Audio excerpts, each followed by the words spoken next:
check.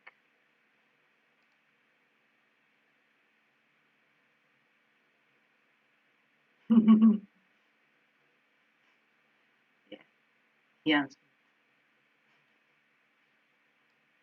Alarm didn't go off.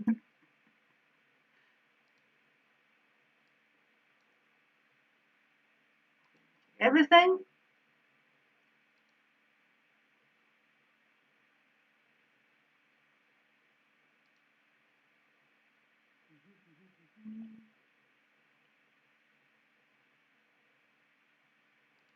Fantastic. He answered. Fantastic. Alarm didn't go off. Okay, let's start. Today, as I said, we were going to start with second species. Yeah. Now, it's the second out of the 5. Yes. Remember that. So getting near by the by the minute here. What's new with the second species? Yeah, is the introduction of the dissonance. Yeah, which is kind of a big deal in music. Yes, because it brings variety. Yeah. So far, remember this. Yes, that the first pieces. Yes, are kind of like the pillars. Yes, in music. Yeah. If you remember the material, yeah, I sent you through the book of Schenker, that he does a structural analysis of the pieces. Yes, those are kind of the most important notes that keep the piece together. Yes, and then we go from the structural to the ornamental. Yes, and this is the first species, and we can start with the concept of true voice leading. Yes, melodic. Yeah, because if one voice goes in one value and then the other one on top, yes, divides that value in 2, yes, rhythmically they're different. So you see it's not a separation, yes, between the 2. Okay, we're going to receive Georgios here. There you go. Georgios, good morning. Good morning. You left 2 beautiful young ladies waiting here today. 3. Oh well, here I am. Okay, look at so. Let's see. Share the screen. Okay. So the second species work the relationship of 2 or 3 notes of the counterpoint against one of the cantus firmus. The figuration he uses are semibriefs for the cantus firmus against minims for the counterpoint. So the values we're going to use ourselves in the exercises: semibriefs for the cantus firmus and minims for the other voice. Yeah? It is not a simple relationship of several notes against one. If so, the next species, which is the third, would have no reason to be. Now, each species, what I want to clarify here is that each species is unique. Yes, it's not just adding more notes. Yes, against one value. Yes, the cantus firmus never change. It's a semibrief. Yes, and it's not just in the second species. You have 2 minutes, and the third species you have 4 crochets, and you just add more values. Each species has its own characteristic. Yes, melodic characteristic. The note values studied by the second species indicate is the relationship between time, semibrief, and pulse, the minims, in which the counterpoint unfolds. Thus, each of these values refers to defining the different aspects of the mensural notation for the simple counterpoint. Now, for this reason, the binary division arises here, so 2 against 1, which will give rise to the simple divisions and the ternary, which will manifest itself in the compound times. So we can have 2 against 1, and also even 3 against 1 in the second species. Yeah? Okay, so oblique movements inevitably occur, allowing the use of the other harmonic sounds within each beat. So this is the most common case. Yes, in the second species you have the cantus firmus here below, CNA, and then consonants on the strong beats, dissonance as a passing note on the weak part of the beat. When I say weak part of the beat, it's because we subdivide the beat, not the bar. We subdivide the bar in 2 minutes.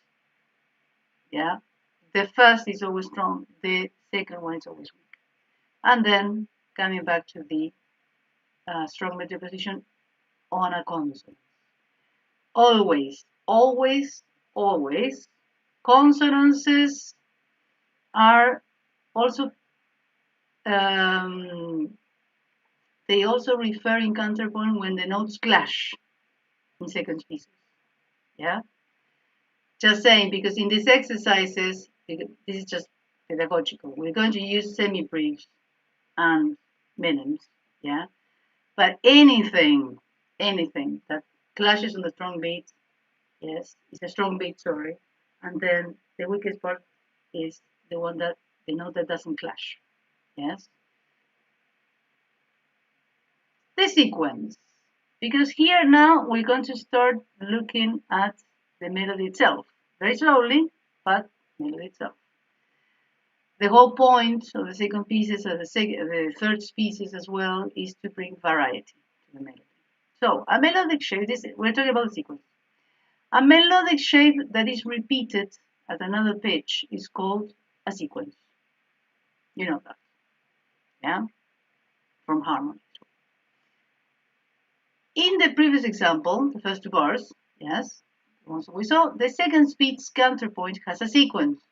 However, suppose the counterpoint, in the exchange of 2 successive beats, creates parallelism of perfect intervals and the melodic shape of each beat is different. In that case, the parallelism is masked, weakened, and in this case can be admitted. Now, 2 things to see here that this book has. Parallelisms and sequences. Yeah? Now, that we're going to see. First of all, parallelisms of the perfect fifths and perfect octaves. Yeah. The distance between the perfect fifths and perfect octaves has to be of one, we call 1 time, which is a semibrief. Yeah. So if you have E and B, and then DNA, that is clear. That's a parallelism. Now, if you have E and B here on the weak part, and then C and G, and you have an A in the middle, so you have a 6 in the middle. So you have 1 interval, also is wrong. Yeah, so you need a semi-brief time in between. If you have G and D, in this case, for example, C, D and B, 6, D and A, this is supposedly okay, but there is a little problem. That's why I mentioned 2 things at the same time, sequences and parallelisms. Because there is a sequence, yes, is more noticeable. Why is a sequence? Because if you have a tone going down, D and C, tone going down, then B and A, tone going down, that makes a sequence.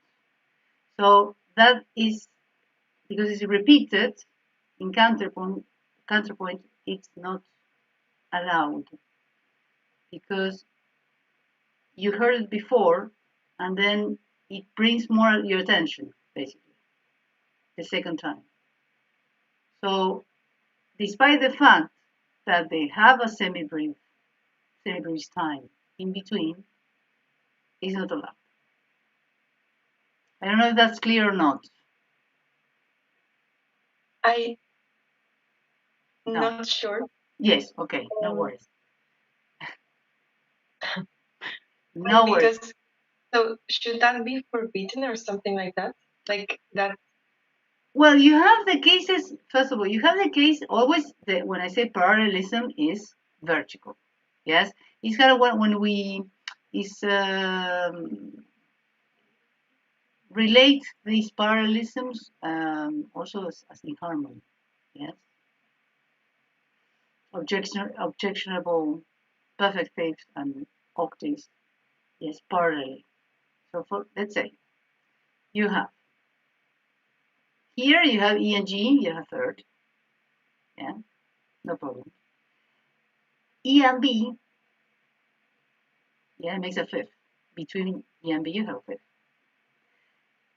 Now the next interval, vertically, of course, the next interval, DNA is also fifth. So in that case, it's very, you have 1/5, that's not allowed. Yes, it's kind of it's the same rule. The same rule applies for the first pieces. The first pieces, the only thing is that try to imagine that this B is here, it's a semi-brief, also it's not allowed. Yes, it doesn't matter if the fifth, yes, is on the weak part of the bar. If you have another fifth, yes, it's not allowed. Yeah. The same case with the octave. Yeah. Now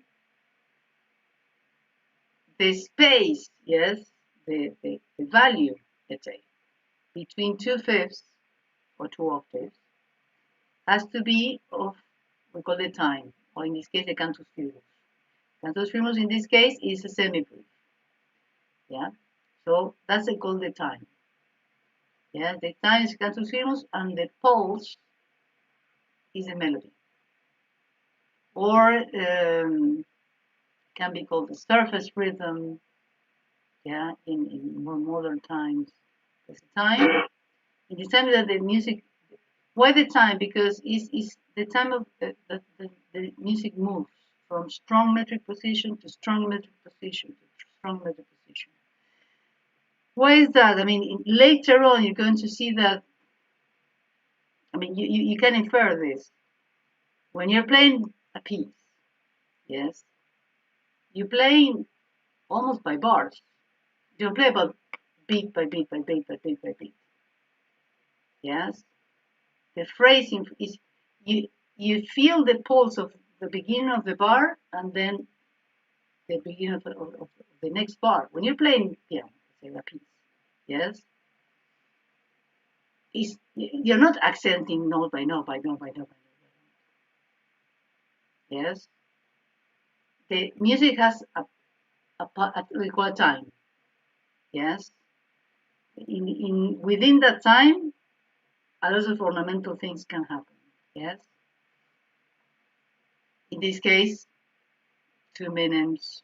Yes, two notes. Yeah. But that's why I don't know if that's clear. Yes, more clear. Yes, it will become a little bit clearer also with the next pieces, but also worth mentioning that a minim wouldn't be enough. So a note in between that is not, it has the value of the time, the cantus firmus, also, yes, is not enough space in between two fifths or two octaves. Yes, that's why you have E and B. Even on the weak part of the bar, yes, even if both of them are in the weak part of the bar, that wouldn't be alright. Okay, they're too close. So E and B, fifth. Just one minimal difference, C and G, that would be wrong. Yeah. And the third case, which is a little more difficult to grasp, you do have the distance, because C and B, yeah, they're two minims, but they are happening, let's say, within a sequence. And the sequence arises more your attention because is the beginning and the end of the sequence. Yes, it's the beginning and the end. So they stand out more. So I'm not saying that it's absolutely forbidden, but in these exercises that we should be as purist as we can. Yeah, avoid that.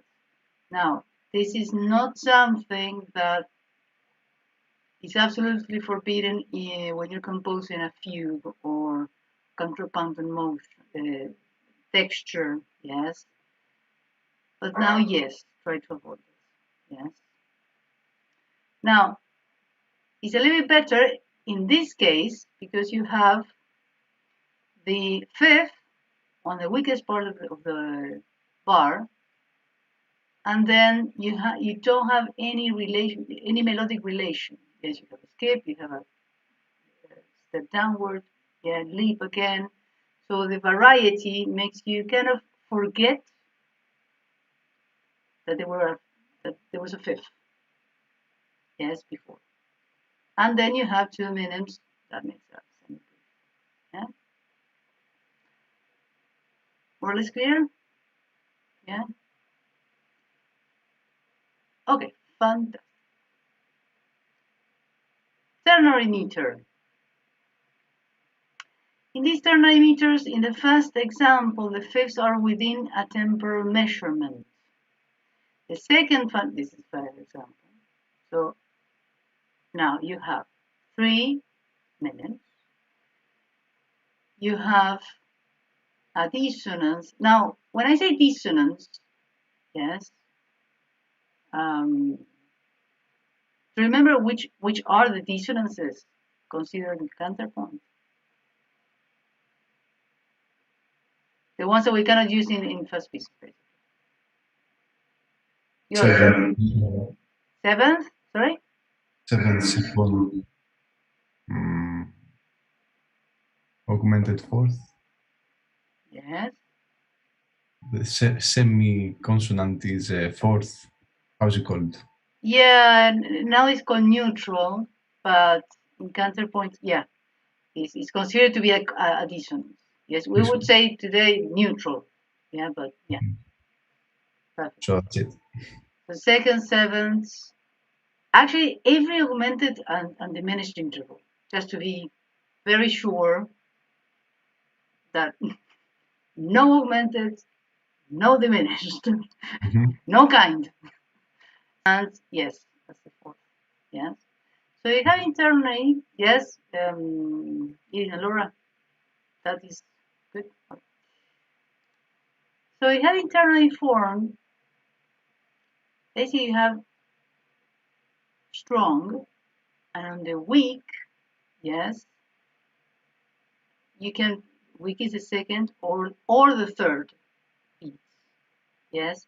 You cannot put two dissonances, yes, one after the other. So let's say, put a dissonance here on the second beat, you have to resolve it as a passing note. Yes, for now, in the second species, the only dissonance allowed is a passing note. Yes, it's a note that is taken by step and approached by step and resolved by step. Can be ascending, descending, that doesn't matter. You have, in this case, for example, you have a descending passing note. This is ascending passing note. Why is that? Because you have a C and an E, C and an F, yeah, the dissonance, a C and a G, which is the fifth. Yes, taken by step and then left by step. In this case, ascending. In the next example, you have B flat and B flat, which is the octave. B flat and A, yes, major seventh, which is a passing note, and then B flat and G, which is a sixth. Yeah. In this case, the passing note is on the third beat, but before that, we have an octave. So basically, no, yes, although you have two places in which it's a little freer than when you're having when you have a binary meter. You can put it on either on the third and the second or the third beats. Yeah. Never, yes, please put two dissonants together. Yeah, either on the second or the third. In each case, they have to resolve, yes, by step, ascending or descending. Now in this case, it's exactly the same. Even in the ternary meter, you have a fifth happening from C to G, just a sixth in the middle, and another fifth, A to E. That's not enough. Yeah. Now in this case, for example, let's see a better example. You have here you have a fifth. Yeah. Then you have a melody, yes. Sorry, here, this example. You have a octave, and then now in this case, how many minims do we need that they're separating octaves or fifths? Which value in a ternary? They have to be 3 minims. In between. In between. Mm-hmm. Yeah. You see, you have B flat and B flat. You have a seventh passing note. Yes, on the second beat that resolves on the third. That's fantastic. In a sixth. F and A, which is a third. And then F, F, octave, second beat. So in the middle of B flat, octave, F and F, 1, 2, 3 minutes. Why? Because the time, because it's 3/2, is a dotted semibrief. So just careful with that. Yes. So in binary you have, it's always follow. That's why it's always follow the time, yes, of the cantus firmus. So it's much simpler, let's say, yeah, to think of in those terms. Yeah. More or less clear? Yeah. Fantastic. Now we're going to go more in the melodic aspect. Yeah. Okay. Passing notes. Passing notes are introduced resulting in harmonic intervals not used in the march of note against note. Yes, and are located always in the weak part of the bar or in the beats. Yes, depending on in this case, remember we're using semi-percent minutes, but if not, it can be in the weak part of the beat if you're using, let's say, yeah, in a 4/4 and you have crotchets. Yes, the passing note will be the quave, yeah, the weak part of the beat. Not in this case. The notion of voice direction, a term coined by Felix Salzer in his book Structural Hearing, page 83, appears starting from a stable moment and passing through a point of tension, reaching another stable moment, thus creating a melodic progression. So we're starting to see how the melody unfolds from tension to relaxation to tension. He says that is what we call the voice direction. Yeah. If you want to know more, this book is brilliant. To say. The passing note functions as a bridge between two consonances at an interval of a third. Always a third. You don't have. I mean, if you don't have any more interval. Yes.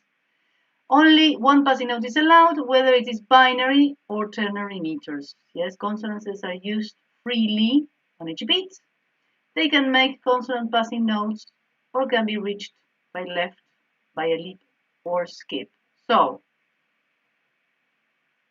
consonances are used freely. The consonants are perfect octave, perfect fifth, major minor thirds, and major minor sixths.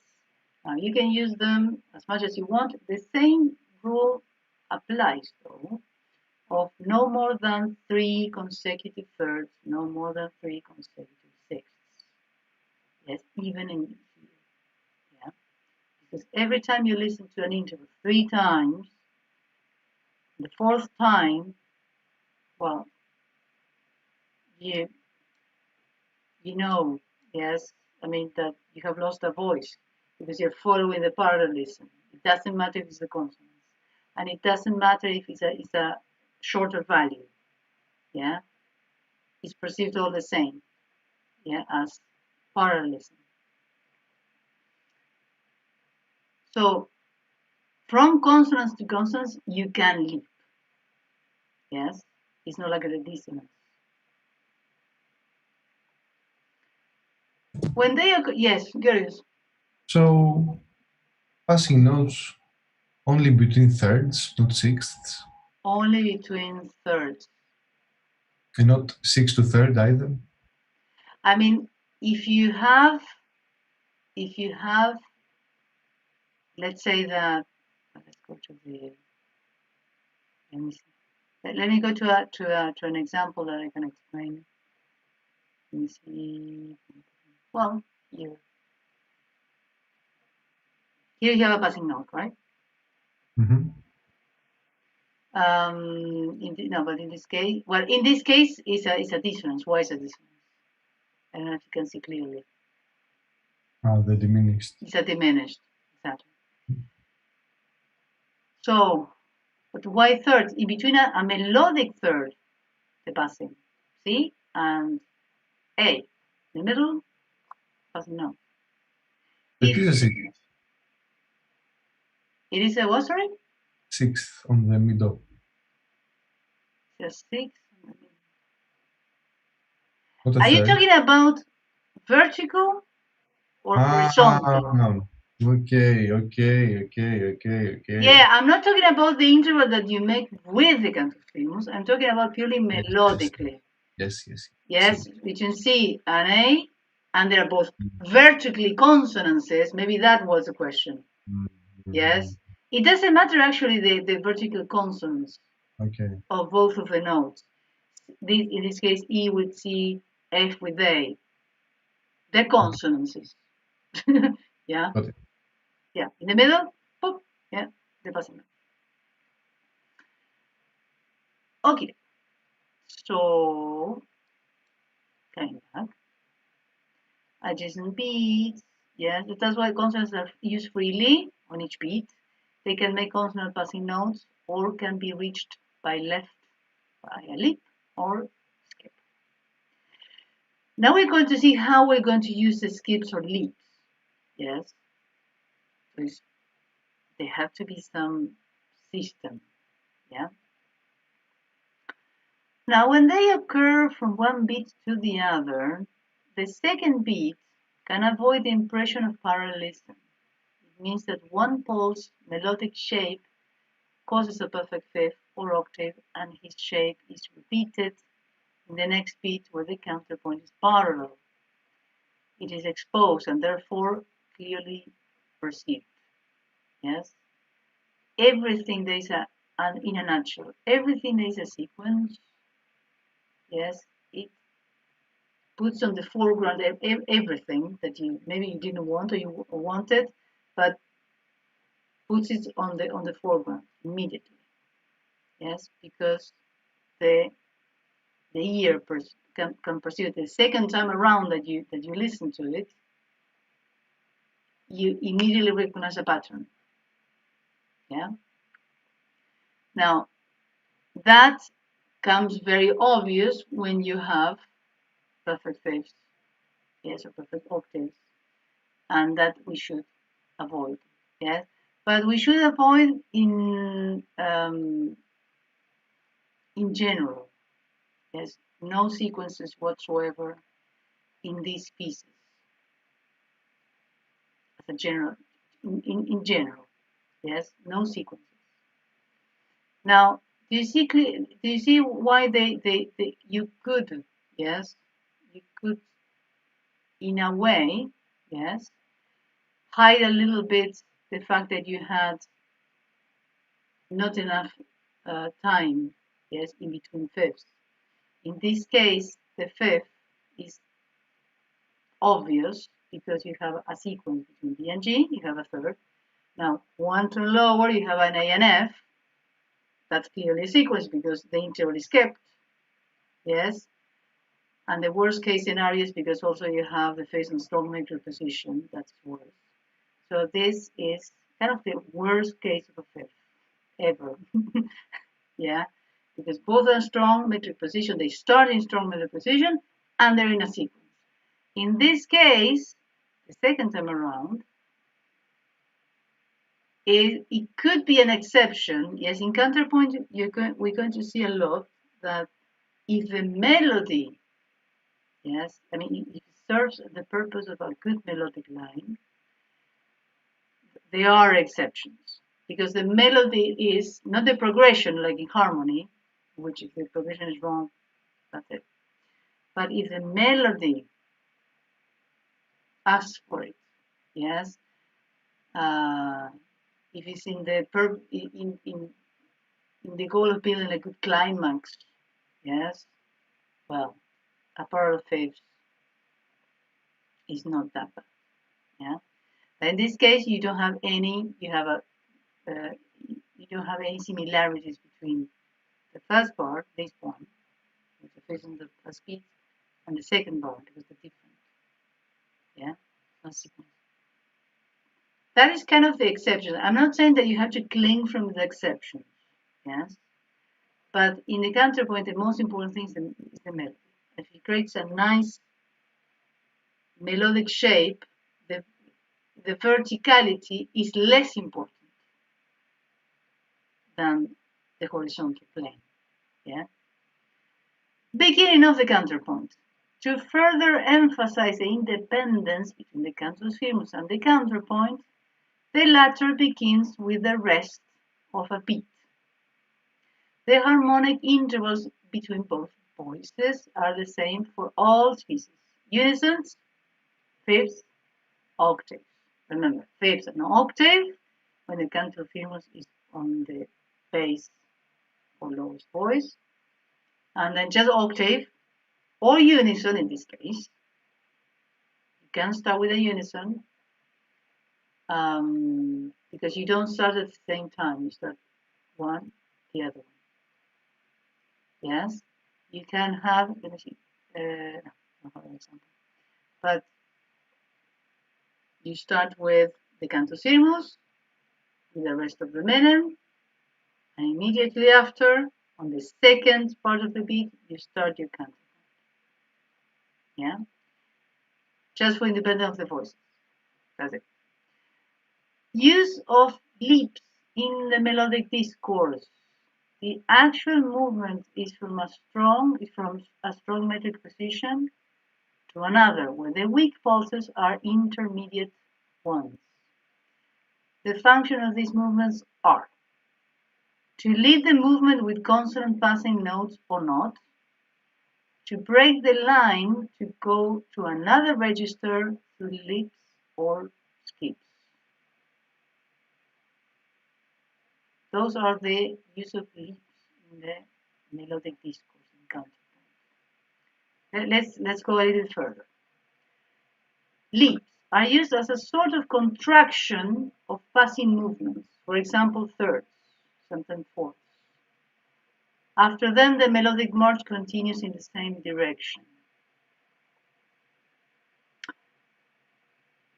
Now, if you have, for example, let's read all of them and then we're going to see example by example. Yes, I think it's best. True leaps which interrupt the melodic line, causing a change in the register or a change in melodic direction. It's a fifth, sixth, the other one is the thirds or rarely fourths. Yes, it's a contraction. Instead of having the passing notes, yes, you skip the passing note and you have the third. That is a contraction. Yes. Third one, the lips must have a clear function in the discourse. So, and this is important, not just having lips or skips with no reason. Lips or skips have to have a very important melodic reason why you put them. Yes, and in this case, two lips in which they interrupt the discourse of the melody. If you have step, step, step, step, step, step, leap, and then you compensate. Yes, you have step, contract the motion, yes, by a third instead of a passing, so you contract, yes. When you have C, B, A, yeah, instead at some point, no, C, B, A, G, F, E, yeah, I mean, doesn't matter. C, B, A, G, E, you contracted it. You skipped F. That's when he says a contraction of passing movements, yes, and that's why usually it's a third, not a fourth, yes. They can be used to avoid sequences, those that are not part of voice guidance, and its place aspires to a melodic variety. They depend on the giving of the following time, yes, the strong metric position,